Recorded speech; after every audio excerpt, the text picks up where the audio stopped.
Anakapalli press club APWJF నూతన కార్యవర్గం ప్రమాణ స్వీకారం. Andhra Pradesh working journalist union federation Anakapalli పట్టణ శాఖ నూతన కార్యవర్గం మంగళవారం ప్రమాణ స్వీకారం చేసింది. స్థానిక అనకాపల్లి వివేకానంద చారిటబుల్ ట్రస్ట్ హాల్లో జరిగిన ఈ సమావేశానికి జిల్లా కార్యదర్శి ఈశ్వరరావు, అధ్యక్షులు భీమరశెట్టి వెంకటేష్, కోశాధికారి షేక్ బాషా తదితరులు అధ్యక్షతన ఈ కార్యక్రమం జరిగింది. అనకాపల్లి పట్టణ శాఖ అధ్యక్షునిగా శశి, కార్యదర్శిగా పొలిమేర నాగ, గౌరవ అధ్యక్షుడిగా తిమ్మాపాత్రుని రమేష్, కోశాధికారిగా గంగాధర్, ఉపాధ్యక్షులుగా కాండ్రేగుల సతీష్తో పాటు సురేష్, బోగలింగం పలువురు సభ్యులుగా ఇతర కార్యవర్గంతో ప్రమాణ స్వీకారం చేశారు. ఈ సందర్భంగా జిల్లా అధ్యక్ష కార్యదర్శులు వెంకటేష్, ఈశ్వరరావు మాట్లాడుతూ నూతన పాలకవర్గం పారదర్శకంగా పనిచేయాలని హితవు పలికారు. జర్నలిస్టులు సమస్యలపై తమ దృష్టికి తెస్తే అందుకు అనుగుణంగా తగిన చర్యలు తీసుకుంటామని హామీ ఇచ్చారు.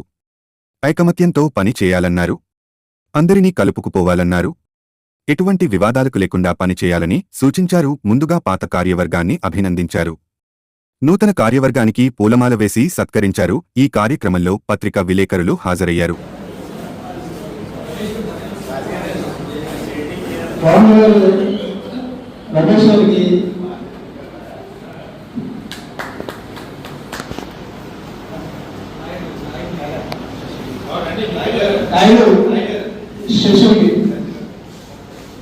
అనకాపల్లి జిల్లాలో అంటే ఉమ్మడి విశాఖ జిల్లాలో ఉన్నప్పుడు అనకాపల్లి జిల్లా చక్కగా వచ్చేసింది ప్రెస్ క్లబ్.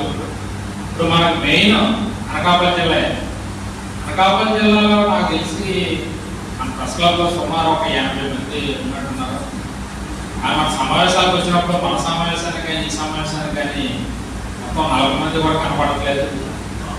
దయచేసి ఇప్పుడు ఈ నూతన పాలకవర్గం కొన్ని సలహాలు సూచనలు ఇచ్చారు, అలా చేస్తామని చెప్పారు. ఫస్ట్ నేను చెప్పేది ఏంటంటే, ముందు మనకి ప్రెస్ క్లబ్లో ఎంతమంది సభ్యులు ఉన్నారు, ఇందులో ఎలక్ట్రానిక్ మీడియా ఎంతమంది ఉన్నారు, ప్రింట్ మీడియా ఎంతమంది ఉన్నారు, మనకి గ్రూప్ ఒకటి ఉంది కదా, ఫెడరేషన్ గ్రూప్ ఒకటి ఉంది. ఆ గ్రూప్లోని మీరు కూడా అడ్మిన్లు అయ్యి మొత్తం అందరు సభ్యుల్ని కూడా అనకాపల్లి ప్రెస్ క్లబ్కు సంబంధించి ఎంతమంది అయితే సభ్యులు ఉన్నారో అంతమంది సభ్యుల్ని మీరు ముందు గ్రూప్ యాడ్ చేయండి.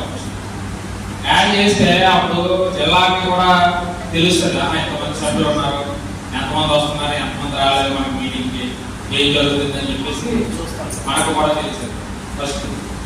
రెండవది ఏంటంటే, అనకాపల్లి జిల్లా మొత్తానికి అనకాపల్లిలోనే అవుట్ సైడ్ రాలని నాకు తెలిసినంత వరకు నర్సీపట్నం వచ్చింది, గొలవడం వచ్చింది, చోడవరం వచ్చింది, పెందుకు వచ్చింది. నిన్న పర్వాడు మీటింగ్కి వెళ్ళాం.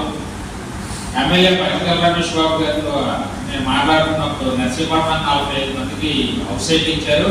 అంటే 45 మందికి అంటే మొన్న 2018 ఇచ్చారు. గతంలో కూడా చాలా మందికి ఇచ్చారు. అయ్యప్ప గారు మినిస్టర్ ఉన్న టైంలో అని చెప్పి, అంటే మేము కూడా పెందుకులు ఇచ్చామని చెప్పేసి అన్నారు. అనకాపల్లికి పెద్ద పెద్ద యాదాద్రి ఒక మంత్రులు పనిచేసి ఈ పాలకవర్గం కొన్ని నియమ నిబంధనలు అనుసరించి పనిచేయాలి, వాటి ప్రకారం మంచిగా ముందుకు నడవాలన్న ఉద్దేశంతో కొన్ని విషయాలు, ఒక 10 పాయింట్లు నాయకులందరూ కూడా తయారు చేసి ఇవ్వడం అయితే జరిగింది. ఈ విషయంలోనే ఒక క్లారిటీ అనేది ఇవ్వాలనుకుంటున్నాము.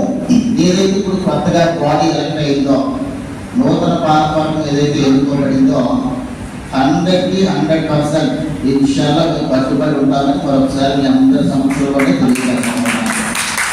ఎస్పెషల్లీ క్లబ్కు సంబంధించి ఎక్కడ చేతి తెచ్చే విధంగా కానీ, ఎక్కడ మచ్చ తెచ్చే విధంగా కానీ ప్రవర్తించే ప్రయత్నం అయితే మేము చేయము.